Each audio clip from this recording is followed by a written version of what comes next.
Coba Anda lihat di sekitar Ka'bah, di sekitar Mekah. Ternyata ada bank yang itu miliknya orang luar, ada di dekat Masjidil Haram, ada di dekat Masjid Nabawi. Kenapa tidak itu yang Anda Garap. Kenapa tidak itu yang bukan didengungkan? Kenapa yang tawassul? Dia diam, tidak bisa menjawab. Untuk selanjutnya begini Ustaz, saya sering menonton atau mungkin membaca buku-buku karya jenengan atau mungkin tulisan-tulisan di media sosial untuk mengkanter atau mungkin paling tidak memberikan wacana lah kepada masyarakat umum bahwa apa yang kita lakukan selama ini, khususnya orang-orang Sunni atau orang-orang Ahlus Sunnah wal Jamaah, ini ada pijakan hukumnya, ini ada dasarnya, tidak seperti yang dikatakan oleh mereka orang-orang Salafi Wahabi.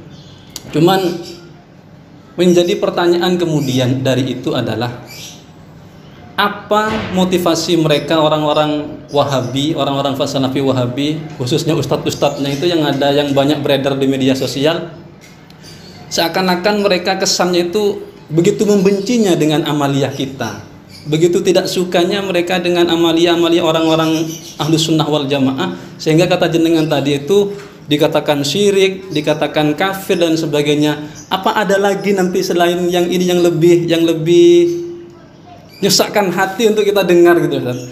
Apa yang menjadi motivasi mereka?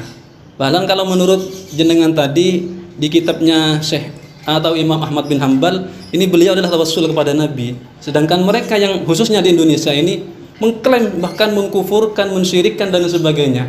Motivasinya itu apa? Kok sangat benci dengan kita, amaliyah-amaliyah kita? Jadi ada yang kemudian para kalangan mereka, para ulama dari kalangan mereka, saya awalnya mungkin hanya di literatur kitab bahwa mereka menghukumi syirik. Suatu ketika 2015 saya umroh, Ustaz. Umroh sebelum ke Mekah biasanya ke Madinah dulu.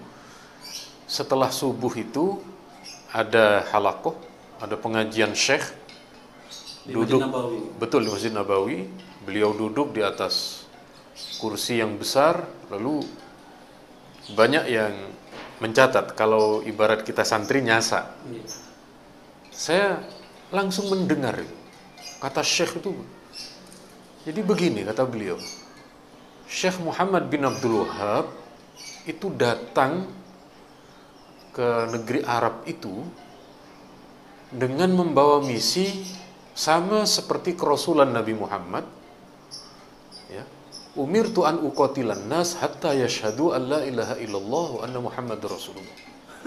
Kalau dulu di masa Nabi, kafirnya itu jelas-jelas kafir musyrik, sehingga Nabi diutus untuk memerangi mereka sampai mereka bersyahadat. Saat ini kata beliau, kafirnya umat ini karena mereka bertawassul ke makam-makam wali, bertabarruk ke makam-makam wali, sehingga Syekh Muhammad bin Abdul Wahab dan kita ini mengembalikan umat itu bersyahadat lagi. Jadi umat sekarang ini, jadi saya dengar sendiri. Saya kira itu cuma ada di konsep kitab. Saya kira itu cuma ada di literatur kitab, seperti beberapa karya anak cucunya Syekh Muhammad bin. Ternyata itu memang difatwakan, ternyata itu memang disampaikan. Coba bayangkan, ini makamnya Rasulullah, di sebelahnya ada pengajian berfatwa orang yang ke makam Rasulullah bertawassul syirik. Wah, ini kalau di Indonesia tidak ada pengajian model. Jadi sekali lagi, pengakuan mereka itu motivasinya mereka ingin mentauhidkan kembali umat dengan misi sebagaimana dulu Rasulullah memerangi orang-orang musyrikin kufar jahiliyah untuk bertauhid. Cuma bedanya sekarang ini kufurnya umat, syiriknya umat itu bukan karena menyembah Allah, bukan, tetapi dia bertawassul, dia bertabarruk dan lain sebagainya. Jadi yang membuat mereka ini, motivasi pengakuan mereka seperti itu. Tetapi kalau bagi kita ya mereka ini yang kemudian suka mengkafirkan sesama muslim, Apa yang semestinya kita hari ini sudah begitu jauh dalam hal ilmu, kita ini masih keserimpet dengan saudara kita sendiri. Akhirnya lembaga kita tidak maju-maju, pendidikan kita ya tetap. Kenapa? Karena kita sibuk ngurusi ini. Dengan sesama saudara. Betul, tapi gimana lagi wong mereka duluan kok yang... Iya, kayak itulah. Kenapa yang menjadi pertanyaan saya itu tadi, Ustaz. Kok cek getol mereka itu menyerang kita yang sesama gitu lah. Padahal mereka di luar masih banyak orang-orang yang tidak seakidah dengan kita, dalam tanda kutip mereka bukan muslim dan lain sebagainya. Kenapa kok harus kita, kok harus kami orang-orang sunnah yang dicercar oleh mereka, dibid'ahkan, dikufurkan, disyirikkan dan lain sebagainya? Yang menjadi pertanyaan saya itu apa sih motivasi mereka itu gitu. Apakah ada sokongan dana yang mereka dapat sehingga mereka sangat gencar berdakwah, berfatwa baik di media sosial atau hal-hal yang lain? Itu apa gitu, keinginan mereka yang dituju, yang ingin digapai itu apa gitu. Oke, jadi karena saya bukan alumni dari mereka, kalau saya alumni mungkin bisa menyampaikan itu. Tetapi sekali lagi kita melihatnya sesuai pengakuan dan yang ada dalam literatur kitab mereka memang seperti itu. Dan ada satu dialog. Jadi saya di Facebook berteman dengan seorang ulama sunni di kawasan negeri Syam.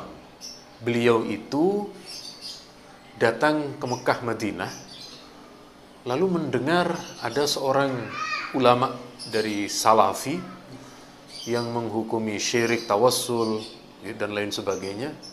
Beliau bertanya begini kepada Syekh itu, Syekh, ini Anda soal tawassul, sebelum kelompok Anda dulu ada ulama yang memfatwakan boleh. Jadi paling tidak sebelum munculnya kelompok Anda, tawassul itu khilafiyah. Kalau masalah riba, itu nasson di dalam Al-Quran, di dalam hadis. Bahkan keharaman riba itu masuk di dalam khutbah wadaknya Rasulullah. Coba Anda lihat di sekitar Ka'bah, di sekitar Mekah. Ternyata ada bank yang itu miliknya orang luar, ada di dekat Masjidil Haram, ada di dekat Masjid Nabawi. Kenapa tidak itu yang Anda garap? Kenapa tidak itu yang bukan didengungkan? Kenapa yang tawassul? Dia diam, tidak bisa menjawab. Nah, kita balik ke Indonesia. Di Indonesia ini ada yang orang ziarah ke Ampel dihukumi syirik. Padahal ziarah itu untuk tabarruk khilafiyah.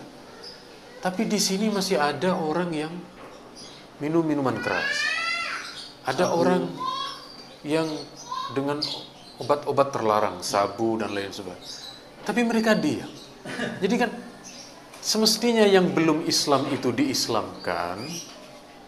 Nah, kok yang Islam ini dikeluarkan dari Islam? Jadi untuk masalah ini saya belum tahu tentang motif utamanya seperti apa. Memang tadi sempat ada beberapa Ustadz Salafi itu, kalau dia diundang ke sebuah masjid, memang masjid tidak mengeluarkan bisyarah. Sehingga kemungkinan memang sudah ada yang menyuplai dan lain sebagainya. Tetapi kita tidak bisa bersuudzon. Ya kita husnudzon saja, mungkin beliau itu memang lillahi ta'ala. Husnudzon kita kan begitu. Ya, lillahi ta'ala menurut saya, tapi dalam tanda kutip.